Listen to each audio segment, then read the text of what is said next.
오늘 본문에 보면 이제 예수님께서 성전으로 오셔서 이제 당시 유대의 지도자들의 위치에 있는 대제사장들 그리고 장로들과 함께 변론을 하는 겁니다. 그 변론의 내용이 이제 첫 번째는 뭐냐면 세례 요한이 어디로부터 온 것이냐, 이 세례 요한에 관련된 이야기를 대화를 한번 나누셨고, 그 다음에는 이제 두 아들에 대한 비유를 하십니다. 두 아들의 내용의 이 주요한 부분은 뭐냐면 두 아들 중에 이제 첫째 아들은 아버지가 포도원에 가서 일하라 했을 때 네 가겠습니다 해놓고 가지 않았던 것이고, 둘째 아들은 싫습니다라고 거절했다가 마음을 뉘우치고 포도원에 가서 일했다라고 하는 겁니다.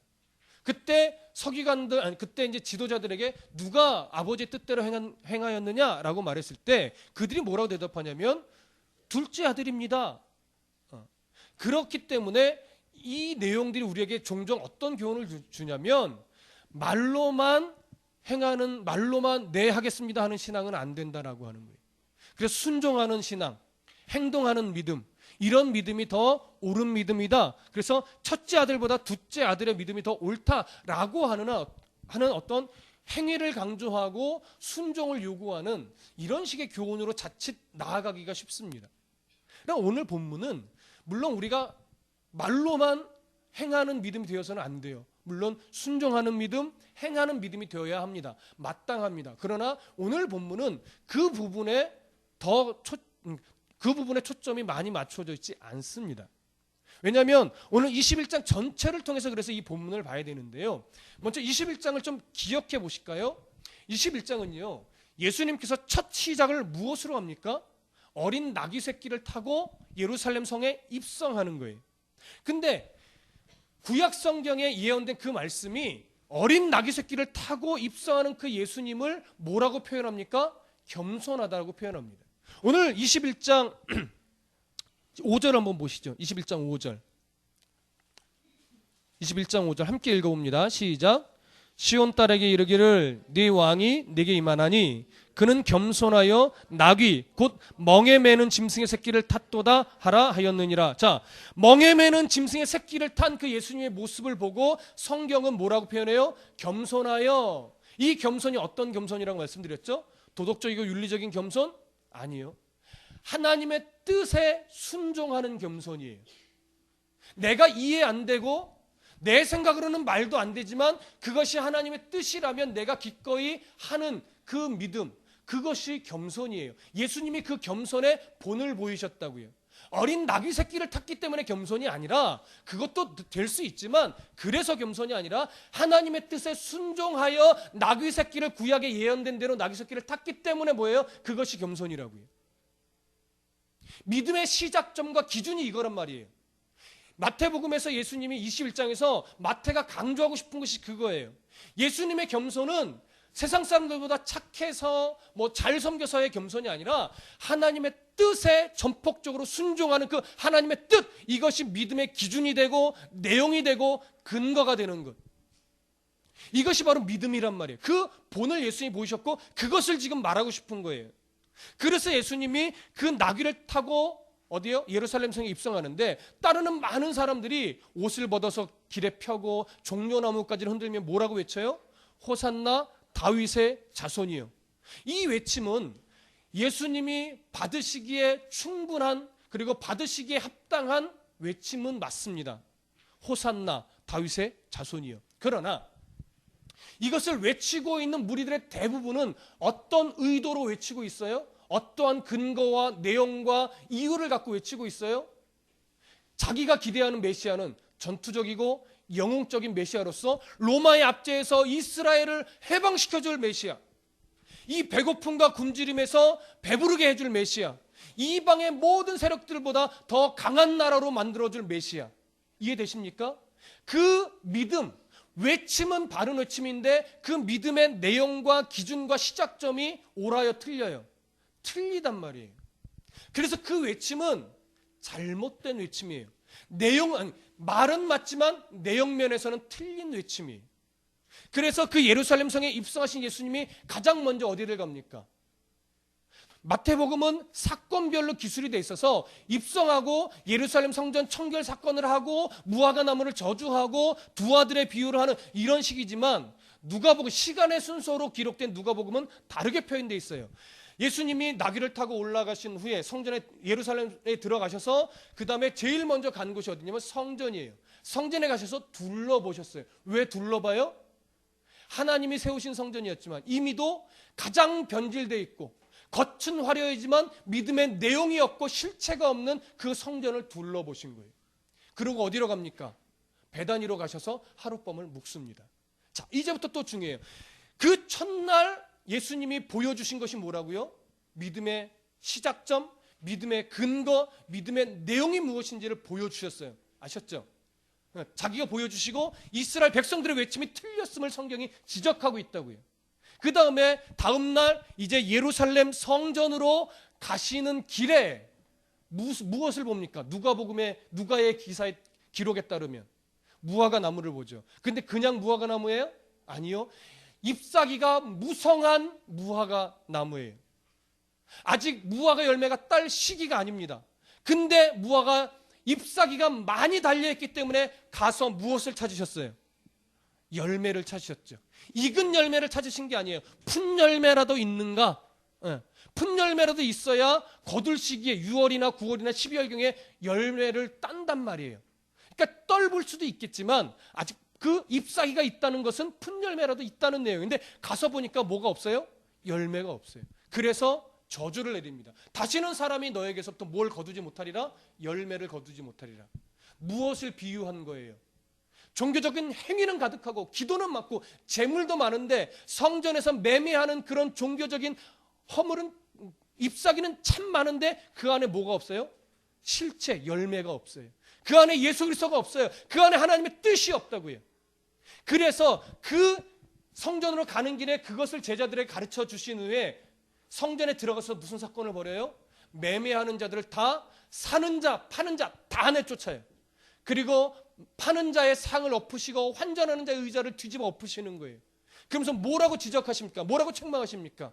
내 집은 만민의 기도하는 집이라 일컬음을 받아야 되는데 너희들이 뭘로 만들었다? 강도의 소굴로 만들었다. 자, 그 강도의 소굴이 무슨 의미였습니까? 종교적인 행위는 많이 있지만 그것을 기도했다, 예물 바쳤다, 내가 제사했다라는 것으로 포장하고 위선을 떨어서 나는 내 종교적인 행위를 다해서 나는 구원받았네, 나는 천국 가네, 나는 종교적인 내 위치를 다했네라고 하면서 어떻게 해요? 위선을 떨고 있다고요. 교회가 그런 위선의 장소가 됐고 교회가 그런 포장의 장소가 되어버렸다고요. 하나님이 받으실 만한 예물도 드리지 않아놓고서 하나님이 받으실 만한 기도를 드리지도 않아놓고서 하나님이 받으실 만한 예배를 드리지도 않고서 나는 예배자로서 본분을 다했다 이렇게 포장하고 있다고요.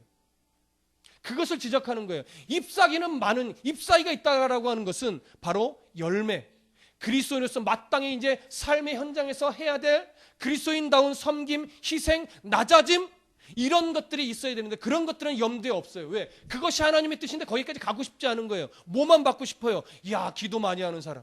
야, 저 사람은 얼마나 복을 받아서 헌금을 저렇게 많이 냈대. 야, 저 교회는 얼마나 하나님이 사랑하시길래 교회가 막 이렇게 교회 몇 년도 안 됐는데 막 건축하고 교회가 번들을 해.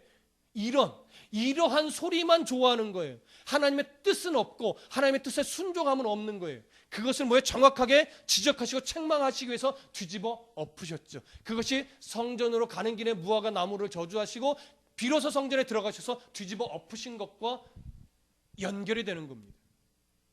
그러고 나서 다시 이제 어디로 가셨어요? 베다니로 가셨어요. 하루를 또 묵습니다. 그리고 또 성전으로 가시는 길에 무엇을 보게 돼요? 뿌리째 말라버린 무화과 나무를 어제 저주했는데 오늘 뿌리째 말라버린 무화과 나무를 보면서 제자들이 질문을 하죠. 왜 말랐습니까? 그럴 때 예수님이 뿌리째 왜 말랐는가를 지적하지 않고 뭐라고 말하냐면 하나님을 믿으라 이렇게 얘기를 해요. 무슨 얘기입니까? 믿음이 올바르지 않은 자, 하나님을 믿는다라고 말하지만 정말 하나님의 뜻에 대한 고민이 없는 자, 그런 자들의 신앙의 나중에 결과, 돌아오지 않고 회개하지 않을 때의 결과는 뿌리째 말라버린 자들과 똑같다 이거예요. 아무리 종교 지도자고 아무리 대제사장이고 아무리 목사를 할지라도 강단에서 설교를 아무리 한다 할지라도 그 목회자가 그 지도자가 하나님의 뜻을 고민할 줄 모르고 하나님을 두려워할 줄 모르는 그 모습을 끝까지 간다면, 회개하지 않고 끝까지 간다면 뿌리째 말라버려서 지옥에 떨어지는 인생과 같이 된단 말이에요. 무슨 말인지 이해되십니까? 그래서 믿으라라고 하는 거예요. 그래서 믿음이 있다면 이 산이 들려 저 바다에 던져지라 할지라도 어떻게 된다고요? 옮겨진다고요. 그게 믿습니다. 하나님 저 산이 옮겨질 줄을 믿습니다. 이 믿음이라고요? 그 믿음이 아니라고요. 내 뜻으로는 불가능하다 이거예요. 사람의 힘으로는 안 된다 이거예요. 그런데 하나님이 뜻이 있으시면 어떻게 해요? 가능하다라고 하는 거예요. 그러니까 믿음의 근거가 내게 있다? 없다. 내가 열심히 기도한다고 되는 것이 아니다. 하나님의 뜻을 알고 하나님의 뜻 안에서 기도해야 하나님의 뜻으로 이루어지는 것이지, 하나님의 뜻은 염두에 두지 않고 내가 이루고 싶고 내 욕심, 내 탐심을 이루기 위해서 믿습니다라고 기도해봤자 그것은 지 욕심이지 하나님이 원하시는 기도가 아니다. 그거는 믿음이 아니다라고 하는 거예요. 그러니까 믿음은 철저하게 시작점과 내용과 기준이 내가 아니라 누구라고요? 하나님의 뜻이라고요. 이걸 보여주는 거예요. 이게 없으면 그리스도인이라고 말한다 할지라도 그리스도인이 아닌 거예요. 교회라고 이름은 있을지 몰라도 교회가 아닌 거예요. 예, 믿음의 내용이 잘못됐는데요. 이게 무슨 말인지 이해되십니까? 그렇게 성전으로 가는 길에 뿌리째 말라버린 무화과 나무를 보고 믿음이 무엇인지를 정확하게 지적하신 후에 이제 다시 어디로 가요? 성전으로 들어가신 거예요. 가셔서 오늘 본문에처럼 대제사장들과 그 다음에 장로들을 만난 거예요. 그러니까 오늘 이 본문의 내용이 행위, 순종, 열심히 해 이걸 강조하겠습니까? 아니면 믿음이 무엇인지 믿음의 내용과 기준에서 더 구체적으로 가르치시는 자리가 되겠습니까? 후자죠. 믿음의 내용이 뭐고 근거가 뭐냐를 대제사장들과 장로들을, 그 지도자들을 앞에 두고서 더 정확하고 분명하게 가르치시는 거예요. 그래서 뿌리째 말라버린 그 무화과 나무를 바라보면서 했던 대화와 지금 이 지도자들과 만나서 하는 대화는 연결이 되는 거예요. 이해되시죠? 그래서 21장은요 전체적으로 내용이 하나의 맥으로 흘러가는 것이지 비유와 내용이 다 따로따로 떨어져 있는 내용이 아니라고요. 따로 떨어져서 보면 여러분 열심히 봉사하셔야 돼요. 여러분 열심히 기도하고 헌금도 열심히 내고 교회도 열심히 나와야 돼요. 그렇지 않으면 잎사귀만 무성한 나무처럼 돼버려요. 이런 식의 이상한 기독교적인 미신처럼 갈 수 있어요. 새벽마다 정한수 떠놓고 아들을 위해 기도하던 옛날 어머니 신앙으로 다시 돌아간다고요. 믿음은 그런 게 아니에요. 믿음은 내 정성이 아니라고요. 근데 자꾸 정성이 부족해 이런 식으로 신앙을 끌고 가려고 하는 습성이 우리 안에 있습니다. 여러분 바꾸셔야 돼요. 자, 오늘 그래서 우리의 신앙이 믿음이 무엇인지를 더 정확하게 오늘 본문을 통해서 이제 살펴볼 겁니다. 23절 함께 읽어보겠습니다. 시작. 예수께서 성전에 들어가 가르치실새 대제사장들과 백성들의 장로들이 나와 이르되 네가 무슨 권위로 이런 일을 하느냐? 또 누가 이 권위를 주었느냐? 자, 여기서 네가 무슨 권위로 이런 일을 했느냐라고 할 때 이 이런 일이라는 것은 어제 성전에서 매매하는 자들 다 내쫓고 상을 뒤집어 엎은 그 권위를 말하는 거예요. 네가 무슨 권세로 어제 그런 짓을 했냐? 이걸 물어보는 거예요. 그런데 여기서 왜 대제사장들과 백성의 장로들이 와서 이 일로 딴지를 거냐면 당시에 유대에서 특히 유대의 중심인 예루살렘에서 행해지는 모든 권위는요 어디서부터 오는 거냐면 로마에서부터 산헤드린 공회에 주어진 거예요. 그래서 산헤드린 공회의 공회원들이 이 모든 권위를 행사합니다. 이해되시죠? 근데 그 산헤드린 공회의 공회원이 누구냐면 대제사장들과 이 백성의 장로들이에요. 그래서 이들이 로마에서부터 권위를 위임받아 이들 안에서 권위가 나아가는 거예요. 행사되는 거예요. 그러니까 매매하는 자들을 내쫓거나 뒤집어 엎거나 하는 권위는 원래 누구에게서 오는 거라고요? 이 사람들에게서 온다고요. 그러니까 어제 매매했던 그 사람들에게 허가를 내준 사람이 누구예요? 바로 이 사람들이에요. 그러니까 지금 어제 예수님이 그들을 내쫓고 상을 뒤집어 엎었을 때 누구의 권위가 지금 훼손된 거예요? 대제사장들, 이 장로들, 이들의 권위가 훼손된 거예요. 권위의 도전장을 내민 거나 똑같다고요. 그러나 지금 함부로 예수님을 대적할 수는 없어요. 왜? 많은 사람들이 예수님을 마치 메시아인 것처럼 추앙하는 움직임들이 많이 일어나고 있기 때문에 함부로 막 딴지를 걸고 넘어뜨릴 수 없는데 빌미를 잡아야 돼요. 명분을 만들어야 된다고요. 그래서 그 명분을 만들려고 네가 무슨 권위로 이런 일을 행했느냐라고 그 명분을 걸기에 좋은 그 거리를 잡아낸 거예요.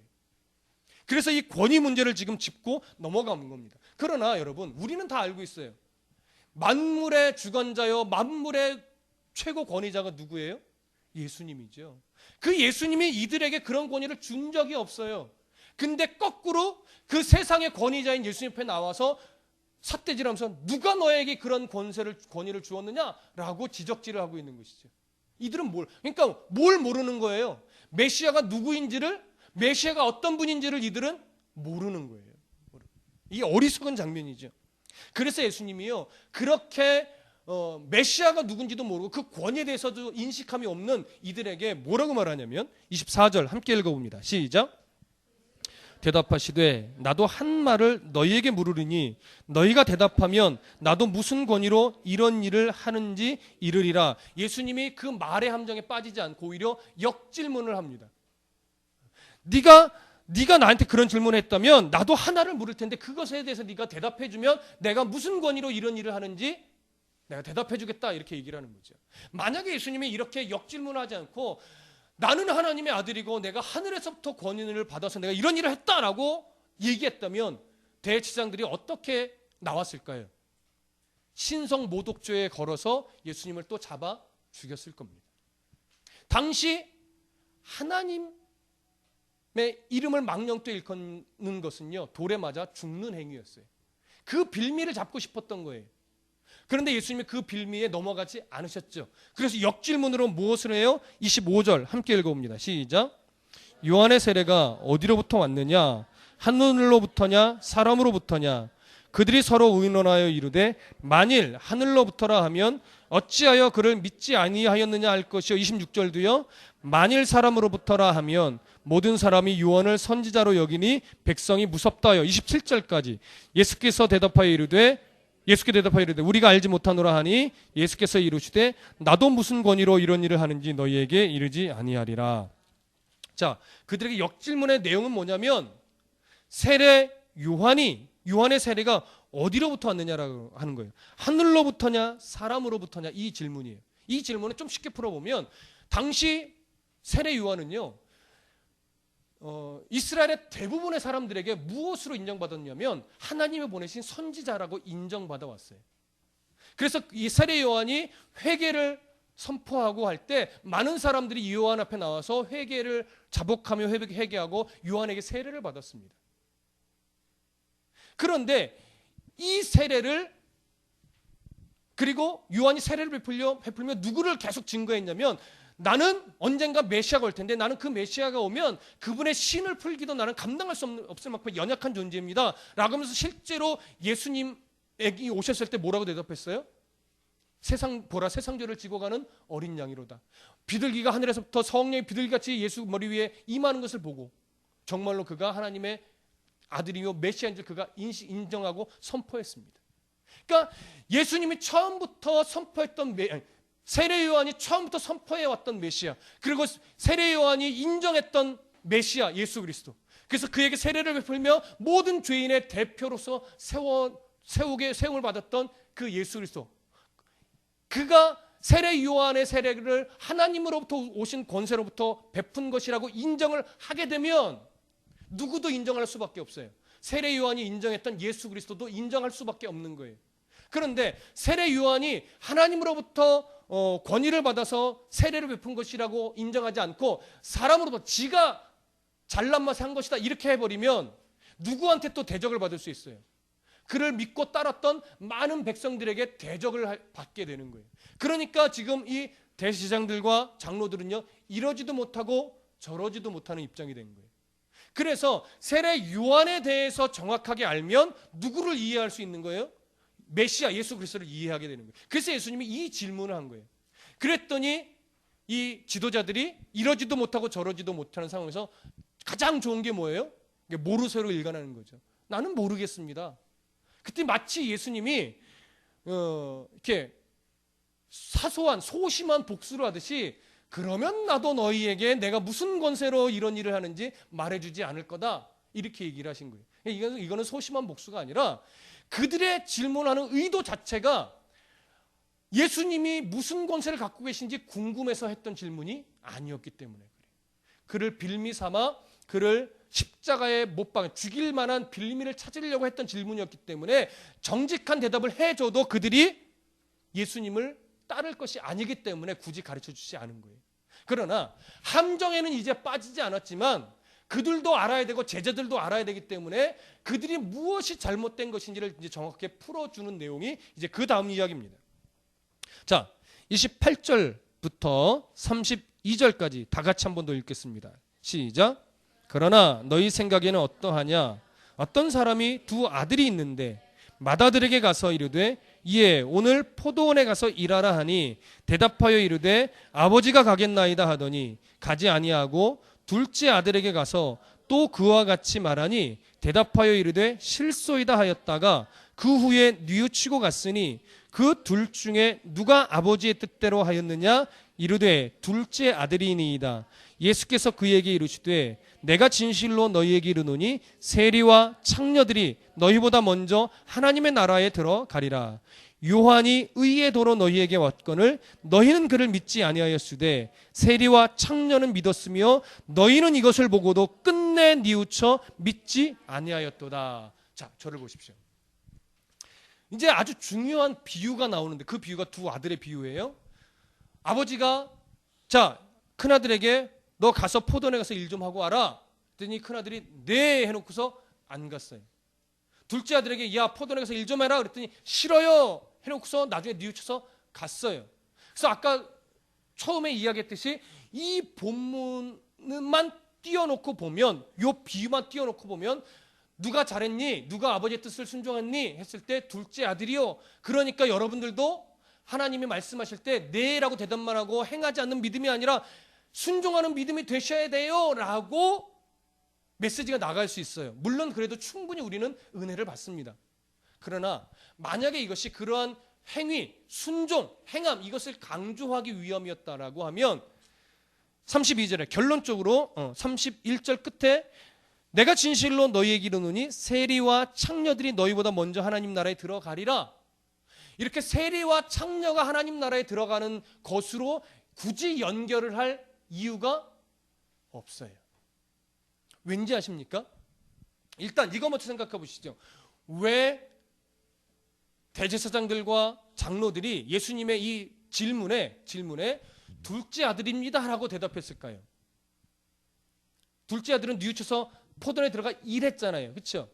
왜 그 둘째 아들입니다 라고 이 지도자들이 말했을까요? 자기들은 뭐가 있어요? 종교적인 열심들이 있어요. 그러니까 둘째 아들이 포도원에서 일한 것처럼 자기들도 기도했고 제물을 바쳤고 헌금을 했고 직분을 감당했다라고 하는 어떤 종교적인 내용들이 있다고요. 행위의 내용들이. 그러니까 나도 둘째 아들과 같습니다라고 하는 것을 어필하고 싶은 거예요. 그래서 둘째 아들인 거예요. 그런데 예수님이 그들에게 네가 이렇게 반응하지 않고 뭐라고 말해요? 다시 한번 31절. 그들에게 이르시되 내가 진실로 너에게 이르노니 세리들과 창녀들이 너희보다 먼저 하나님 나라에 들어가리라. 왜 이것을 세리와 창녀들로 연결을 해요? 당시 세리들과 창녀들은요, 이스라엘 안에서 특히 이 종교 지도자들과 비교해 볼 때 부정한 자들이에요. 죄인의 대표예요. 이들은 절대 천국에 갈 수 없는 자들이에요. 이들이 성전에 들어갈 수 있었을까요? 없었을까요? 없었어요. 왜? 부정한 자들이 어떻게 성전에 들어가요? 성전에 들어가지도 못했고 성전에서 제사를 드려본 적도 없고 제물을 하나님께 바쳐본 적도 없어요. 종교적인 행위가 이들에게 있어요? 없어요? 하나도 없어요. 이들은요, 종교적인 행위도 없고 부정한 자들이고 죄인의 대표로서 천국에 당연히 못 들어가는 자였어요. 아무런 내용이 없어요. 천국에 들어갈 하나님의 뜻을 행할 만한 능력이 없는 자들이에요. 없는 자들이에요. 근데 예수님은 나는 많이 했어요. 나는 많이 드렸어요. 나는 많이 헌신했어요. 라고 말하고 있는 대제사장들 장로들에게 뭐라고 말하냐면 너희들보다 먼저 세리와 창녀들이 어디에 가리라? 하나님 나라에 가리라. 근데 예수님이 그 이유와 근거를 무엇으로 듭니까? 32절 요한이 의의 도로 너희에게 왔거늘 너희는 그를 믿지 아니하였을 때 세리와 창녀는 뭐예요? 믿었으며 너희는 이것을 보고도 끝낸 이유처 믿지 아니하였도다. 근거가 뭐예요? 세리 요한이 회개의 복음을 선포했을 때 창녀들과 세리들은 회개했다 이거예요. 그러나 너희들은 회개하지 않았다 이거예요. 자, 그러면 회개하고 믿었다라고 할 때 세리와 창녀들이 회개하고 믿은 내용이 뭐예요? 열심히 기도하고 열심히 예수님 붙잡았더니 그리고 예배하고 찬송했더니 천국 갔더라? 그거 아니에요. 세리와 창녀들이 했던 고백은 이겁니다. 저는 죄인입니다. 저는 천국에 들어갈 능력이 없습니다. 저는 자질이 없습니다. 저는 아무것도 할 수 있는 게 없습니다. 그 고백이에요. 그 고백을 누가 받으셨어요? 하나님이 받으시고 예수님의 십자가의 죽으심의 그 보혈의 공로를 누구에게 적용시켜 주신 거예요? 세리와 창녀들에게. 그에게는 능력이 없다라는 고백이 있었던 거예요. 나는 천국에 갈 자격이 없습니다라는 고백이 있었던 거예요. 그러니 누가 필요하다고요? 메시아의 은혜가 필요하다고요. 보혈의 공로가 필요하다고요. 이 고백이 있는데 이 서기관과 이 대제사장들, 이 장로들은 요한이 그렇게 회개의 세례를 선포해도 뭐 때문에 인정하지 않아요? 자신들의 기득권. 내가 하나님 앞에 제사 드린 게 얼만큼이고 내가 서기관이며 내가 대제사장이며 내가 지도자인데 저런 사람한테 내가 세례를 받아야 돼? 내가 뭐 회개할 게 뭐가 있어? 율법을 내가 얼마나 철저하게 잘 지켰는데. 이해되십니까? 그런 게 믿음의 내용이 되니까 회개를 할 수가 있어요? 없어요? 없어요. 그러니까 세례를 받지 않아요. 그러니까 예수님의 보혈의 공로가 그에게 적용이 될 수가 없어요. 그러니까 이들이 천국에 갈 수 있어요? 없어요? 천국에 못 간다고요. 믿음의 내용과 근거가 철저하게 잘못되어 있는 거예요. 이게 오늘 예수님이 이들에게, 제자들에게 가르쳐주고 싶은 내용이라고요.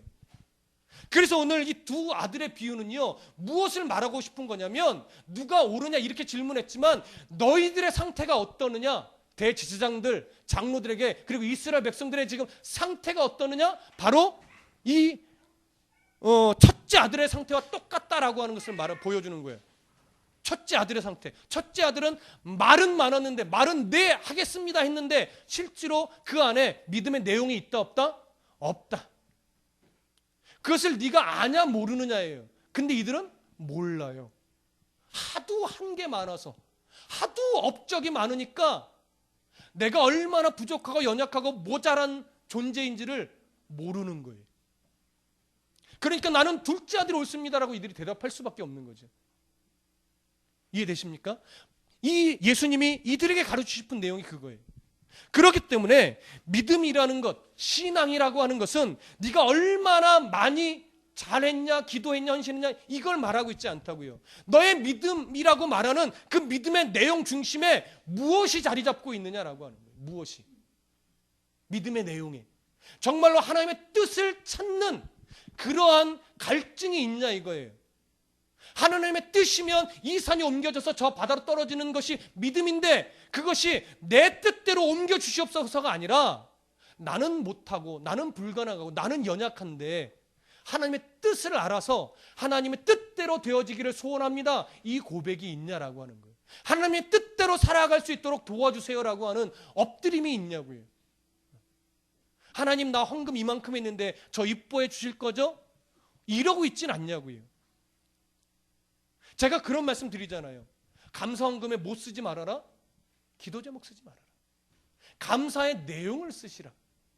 근데 감사의 내용도 꼭 뭐만 써요? 잘된 것만 써요. 왜 잘 안 된 것은 감사의 제목으로 왜 안 쓰냐라고 하는 거예요. 모든 우리의 삶에 생사화복을 하나님이 주관하시고 하나님 뜻대로 나를 세워가기 위해 낮추시기도 하고 높여주시기도 한다면, 나를 낮추시는 것도 하나님의 은혜인데 내가 낮춰져 있으면 쪽팔려서 못 쓰는 거예요. 그게 믿음이 아니에요, 여러분. 감사헌금 귀하죠. 잘 됐을 때 그것이 하나님의 은혜입니다라고 하고 하면서 감사를 내용을 적어서 하나님 앞에 예물 드리는 건 옳죠. 근데 잘 안 됐을 때는 창피하고 쪽팔리니까 못 쓰는 거예요. 그러면서 감사가 안 나오고 뭐가 나와요? 불평이 나오는 거예요. 신앙의 중심, 믿음의 내용이 잘못된 거예요, 여러분. 나는 이들보다 좀 나요라고 말할 수는 있겠죠. 그러나 하나님은 그렇게 인정 안 한다고요. 그 모습이나 똑같아요. 안 됐을 때도, 나를 낮추셨을 때도 하나님의 은혜로 내가 기쁘게 낮아질 수 있게 하시니 감사합니다. 이 고백이 나와야 진짜 믿음의 내용이 채워지는 거예요. 근데 왜 잘 됐을 때만 목사님이 뭐 누구누구 성도 이렇게 잘 돼서 감사헌금 드립니다 하면 뭔가 좀 폼나잖아요. 그렇게 읽혀지는 게 좋으니까 자꾸 그렇게만 감사헌금을 하는 거예요. 틀렸어요, 여러분. 그래서 제가 언젠가, 조만간 이제 헌금을 여러분들에게 안 읽어드릴 겁니다. 하나님께만 드리세요. 감사해. 물론 제가 나중에 저는 읽고 제가 하나님 이 성도가 이렇게 하나님께 감사할 수 있게 해주셔서 감사합니다. 저는 보고 기도합니다. 그러나 성도들에게 내가 이렇게 감사, 이런 좋은 일이 있었는데 목사님이 읽혀주면 성도들이 내 신앙을 귀하게 봐주시겠지, 이런 의도가 있다라고 하면 여러분 그런 예물 드리지 마십시오. 그런 감사하지 마십시오. 그래서 제가 조만간 여러분들에게 선포하고 이제 강단에 올려지는 모든 예물의 내용을 읽지 않을 겁니다. 그저 하나님께만 봉헌하고 나중에 제가 감사하며 읽고 기도해 드릴 겁니다. 무슨 의도인지 아시겠죠? 그렇게 믿음의 내용과 근거와 기준이 하나님의 뜻, 하나님의 마음, 이게 되셔야 되는 거예요. 그래서 믿음을 어떻게 자라느냐? 하나님의 마음을 아는 만큼 자라는 거예요. 교회 생활에 익숙해진 만큼 신앙이 자라는 것이 아닙니다. 우리는 교회 생활에 참 많이 익숙해져 있어서 그것이 내 신앙이라고 자꾸 착각해요. 큰 교회 다니면 그 큰 교회의 모습이 내 신앙인 것처럼 착각해요. 그거 자기 신앙 아니에요. 자기 믿음도 아니에요. 정말로 내가 하나님을 얼마나 알고 있는가, 성경 구절을 얼마나 외우느냐가 아니라 내가 들은 말씀 또는 내가 외운 말씀, 또 내가 설교를 통해서 가슴에 새겨진 말씀이 하나님의 뜻으로 알고 얼마나 내 삶에 그 뜻대로 실천하며 순종하며 나를 낮추실 때도 내가 실망하지 않고 나를 높이실 때도 내가 교만하지 않을 수 있는 그런 믿음의 내용으로 내가 견고하게 서느냐, 이게 그 사람의 믿음의 신앙이에요. 신앙의 수준이에요. 그러니까 하나님 마음을 아는 만큼 신앙이 자라는 거예요. 성경 몇 장 몇 절에 뭐가 있다, 이거 많이 안다라고 신앙이 많이 아는 것이 아니라 정말 성경 안에 세세하게 담겨있는 이 하나님의 뜻, 마음, 우리를 향한 하나님의 요구, 이걸 구체적으로 알아가셔야 돼요, 여러분. 설교 많이 들은 것과 상관없습니다. 성경 몇 독했네, 이것도 상관없어요. 정말 하나님의 마음을 아느냐고요. 그리고 내 마음팍에 새기고 있냐고요. 그리고 그대로 살아가려고 몸부림치고 있냐고요. 이게 신앙의 수준이에요. 이게 신앙의 수준이에요. 당시 종교 지도자들은요, 신앙의 수준을 그렇게 보지 않았어요. 얼마나 율법을 잘 지켰느냐, 얼마나 율법대로 구제했고, 얼마나 율법대로 헌금했고, 얼마나 율법대로 제사를 했고, 얼마나 율법대로, 율법에 기록된 대로 내가 바르게 하나하나 하려고 애를 썼는가, 요거에만 초점이 있었다고요. 그러니까 하나님 앞에 하나님 앞에서 나는 완벽하다, 나는 의롭다라고 자기의 포장을 하고 있는 수준에 머물러 있었어요. 그러니까 이들이 너희들보다 세리와 창기들이 더 하나님 나라에 먼저 갈 것이다, 이런 소리를 듣는 거예요. 여러분, 세리와 창기들보다 더 나은 믿음을 갖고 있습니까? 아직도 사람에게 보이려고 하는 의에 빠져 있습니까? 예수님은 분명히 말씀하셨습니다. 저들의 의보다 나아야 한다. 기억하시죠? 그 저들의 의가 뭐예요? 사람에게 보이려고 하는 의에 빠져있는 저들보다 너희들의 의는 누구에게만 보여지는 믿음이 되어야 된다? 하나님에게만 보여지는 믿음이 되어야 한다. 사람에게 칭찬받고 싶어 하지 말고, 사람에게 존경받고 싶어 하지 말고, 사람에게 인정받고 싶어 하지 말고, 오직 누구만이 인정할 수 있는 신앙? 하나님만이 인정하실 수 있는 신앙. 그 신앙으로 자리 잡을 때 비로소 그 신앙과 그 믿음이 바른 믿음이다, 이거예요. 오늘 본문은 그것을 말하고 있습니다. 제가 좋아하는 찬양 가사를 한 구절 소개하고 오늘 말씀을 정리할까 합니다. 소원이라는 찬송입니다. 많이들 아시는 분도 있을 겁니다.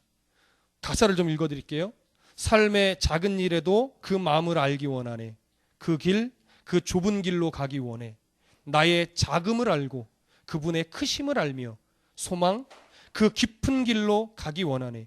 저 높이 솟은 산이 되기보다 여기 오름직한 동산이 되길, 내 가는 길만 비추기보다는 누군가의 길을 비춰준다면 내가 노래하듯이 또 내가 얘기하듯이 살기를, 그렇게 죽기 원하네.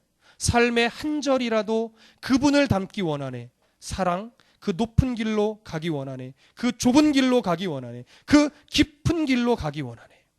여러분, 이 가사의 고백처럼 우리가 하나님의 크심을 알고 인정하고 높여드리면서 나의 작고 연약함을 고백하면서 하나님을 닮기 원하는, 예수 그리스도를 닮기를 원하는 삶이 되어지시기를 간절히 소원합니다. 그럴 때 하나님이 우리를 기뻐하시며 우리의 삶을 인정해 주시고 우리의 삶을 기쁘게 받아 주실 것입니다. 기도하겠습니다.